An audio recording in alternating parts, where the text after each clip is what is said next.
let's go. Hi. Oh, that works. Hi, Dr. Peterson. I was raised Catholic, and anytime there was a bit of an inherent contradiction, let's call it, in the documents of the Bible, it would be referred to as a mystery. And there's one mystery I've always kind of wondered about, and it's very important to Genesis. How do you deal with a perfect God, or the conception of a perfect God, who by nature is incapable of an imperfect design? Or incapable of a perfect design. So what I mean by that is many religions present, for example, good and evil as separate deities that pre-existed simultaneously. What's interesting about Christianity is that Lucifer, the embodiment of evil in the Christian religion, is an outgrowth of God. And is sometimes, Milton, for example, presents him as a rebel against his interpretation of God's tyranny, right? Another example, we didn't touch on Eden today, but in paradise, a supposedly perfect garden, a perfect design, is infiltrated again by that evil outgrowth of a so-called perfect God. So from a psychological perspective, do you think there's a significance to this presentation of perfection, yet the contradictory flaws that are sort of naturally part of that perfection, quote unquote? Oh, so good. That's a good, simple question. We're starting good. See, Carl Jung, he was kind of Manichaean in his approach, and he tended towards thinking that evil, in some sense, was a separate entity.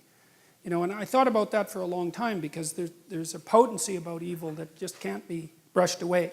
And I mean this most practically, as I've said, like for people in my clinical practice, I've dealt with many people who are touched by malevolence, and there's no other way of stating it properly. And this happens a lot to people who have post-traumatic stress disorder. Like, they encountered someone that wanted to hurt them for the sake of hurting them. It wasn't some misunderstanding. You can forget about that. It wasn't that at all. And so to deny the reality of evil in some sense, I think, is the ultimate in naivety, even though it's a word that you won't hear used, for example, very often in universities anymore. But I just can't understand that at all. But I thought about that a lot, and so I'm going to kind of answer that question by hitting it scattershot. The first thing is that there's an idea, and this happens in Milton, that comes across in Milton, that distance from God is hell. Right? That hell doesn't actually have any, no, it's ambivalent in Milton, but the fundamental claim seems to be that the farther you get from God, the more it's hell. And then there's another idea that Milton's Satan, who's Lucifer, the bringer of light, right? He's God's highest angel, gone most wrong. And I kind of think about him as the spirit of rationality, of intelligence. It's not because I'm not an admirer of intelligence, because hooray for intelligence, but one of the things that Milton seemed to cotton on to before the rise of modern totalitarian states was that intellect has the capacity to fall in love with its own creations and to elevate them to the highest place, which is basically a totalitarian claim. It's like, what I know is everything that needs to be known, and if it was only manifest in the world would become a utopia. And I also think that's, and we'll talk about this next week, I also think that that's the core idea behind the Tower of Babel. Remember, the Tower of Babel is raised by human beings so that the pinnacle will hit heaven. And so it's the idea that we can build a structure that makes the transcendent unnecessary. And so, okay, so there's those two things. Then there's an idea of free will that's associated with it too. And it seems to me that in order for there to be good, there has to be evil. And so I think the answer is something like this, is that in order for there to be being, there has to be limitation. In order for there to be good, there has to be the possibility of evil. I think the right path is to exist such that the possibility of evil remains open, but that you choose the good. And I don't think that evil per se is built into the structure of the world. I do think that that's human. I think that evil is human.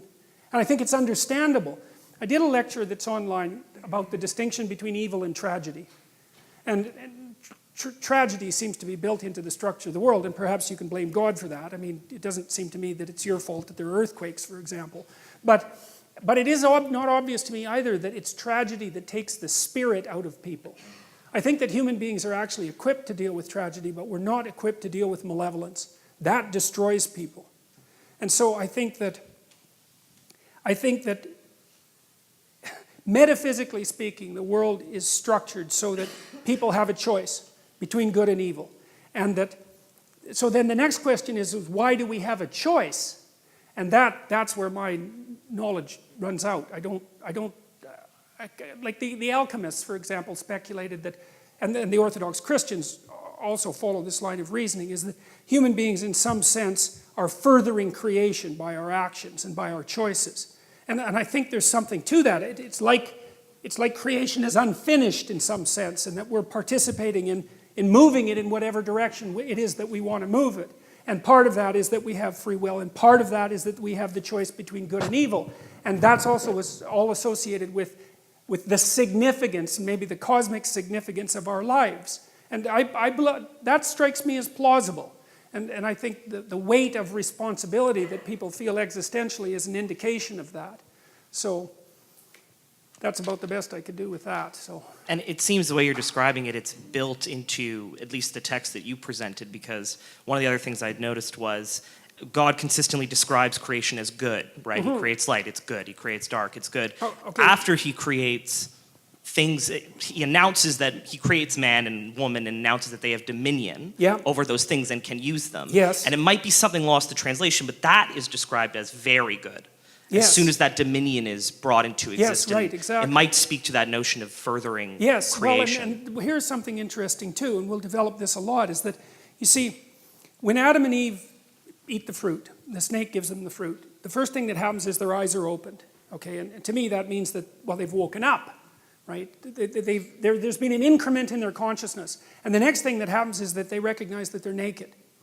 Okay, and to recognize that you're naked is to recognize that you're vulnerable. And human beings are strange creatures, because most animals are like this, and they're protected, but not us. Like, our most vulnerable parts are displayed for harm and for everyone to observe, right? So we've got that sort of bipedal self-consciousness built into us. But what's really interesting is that when Adam and Eve realize that they're naked, it's the same moment that they know the difference between good and evil. And that, God, I just ground away on that for years, trying to figure, what's going on here? What's the relationship between consciousness, knowledge of nakedness, and the knowledge of good and evil? And then I think I figured it out. I think it was that, you see, when you know that you're vulnerable, and they also develop knowledge of death, right? So there's deep knowledge of vulnerability, and they get embarrassed about that. They cover themselves up, right? So that's culture. So it's a very profound shock for them to recognize that they're naked. It even makes Adam hide from God. And then they develop the knowledge of good and evil. Well, I think it's because, you see, human beings have this peculiar capacity that no other creature has, which is, I know how I can be hurt. Because I'm aware of my own limitations, painfully aware. And now, because I know how I can be hurt, I know how you can be hurt. And I can take advantage of that. And that's, I think, how evil enters the world. That's what it looks like to me. It's like, I've got this expansion of knowledge. It says in Genesis that gives people another attribute of divinity, knowing the difference between good and evil. It has nothing to do with animals, and it has nothing to do with Adam and Eve prior to having their eyes opened. But the cosmos switches when that self-consciousness manifests itself. And that's when the possibility of evil enters the world. It's something like that.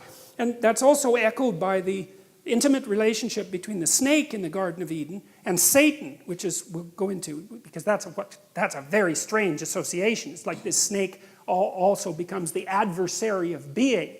And I think that's, I'll jump very quickly into that, but I think that's because, you know, there's the snake that bites you in the jungle, and then there's the snake that lives in your enemy, and then there's the snake that lives in your family if you've banished the enemy to the Netherlands. And then there's the snake that lives in you if you remove yourself from your family. And that snake that's in you, right, that's a psychological phenomena. That's equivalent to transcendent evil itself, the thing that inhabits every single person. That's why there's that association between the snake and Satan.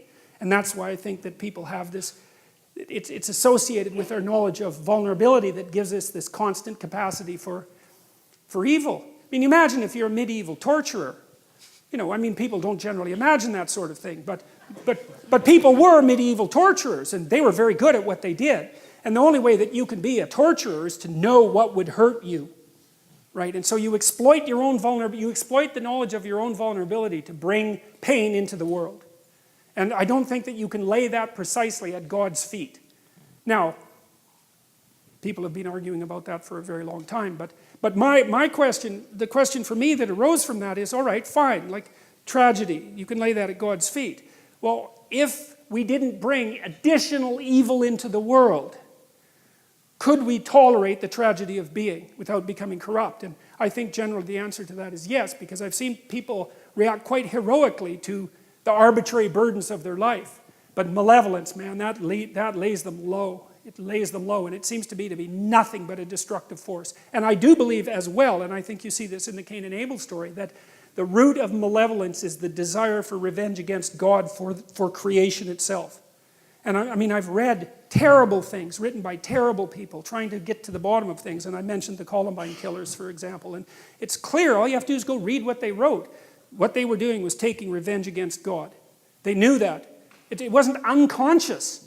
They'd been dwelling on this for months, plotting their revenge. And it was revenge against being itself for the crime of being.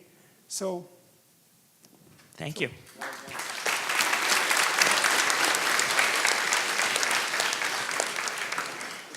Hi, Doctor. You'd said when God saw that it was good, you read that as potentially, well, it might be better than nothing. And the story in Genesis, it's bracketed by days, which aren't necessarily literal days, yom, the original word, but it's also bracketed by, and he saw it was good, at the end of the day. So my question is there something more profoundly happening there between this profundity of speaking into existence, the way, the start is, to this observation, this seeing that it's good, and is God modeling consciousness? Is there a little more there for us to grapple with? Okay, so more for us to grapple with in what way? In the sense that we have this insight of speaking things forth, but you'd also commented on consciousness as until something's observed, or until it's seen. So when God sees that creation was good, is there kind of this bracketing between the bringing forth through through the word, through Jesus? Okay, that's good. I see what you mean. Okay, well, I think what that is that so it's perfectly reasonable from an archetypal and psychological perspective to consider the idea of the word equivalent to the spoken truth. I mean, Christ makes that claim in the New Testament, that he's the truth, right? And embodied. And so then logically you can derive from that the idea that if things are spoken into being through truth, then they're good. And so yeah, I think that association exists. And I think I also think that's in some sense the deepest claim of faith. I believe that because I think you have to make a decision in your life, as far as I can tell, and I think Kierkegaard knew this more clearly than anyone else I've ever read, and that is that if being is good, then an honest relationship with being also has to be good. And then if you have an honest relationship with being, then you're going to speak the truth.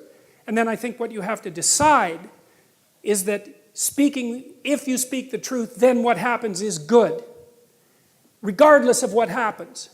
And that's the rub of faith, and I think that's something that Kierkegaard wrestled with, And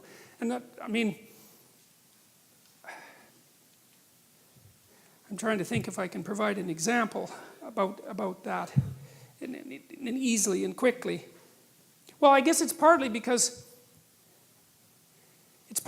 you can live your life two ways. You can use your language to manipulate. You can use your language as a tool to get what you want. But the problem with that is that assumes that you know what you want and that you're right. And that's a problem because there's lots of things you don't know. And if you get what you want, you may find A, that you didn't really want it, and B, that you're not the person that started the journey towards that. That happens a lot to people, especially when they use their language in a manipulative way. And so the alternative seems to be, and I think this is one of the lessons, for example, that's laid out in the movie Pinocchio, which happens to be a kind of archetypal favorite of mine, is that part of the act of faith, let's say, and I wouldn't say Christian faith necessarily, I would say faith in being itself is the decision. It's like the decision that God is good. The decision is, There's no better way to bring better being into being than to speak the truth. And I do think that's echoed. I think that's a very wise observation. I think that's echoed in that first story. First of all, the act of speech, and second, the observation that the consequence was good. So yeah. Thank you.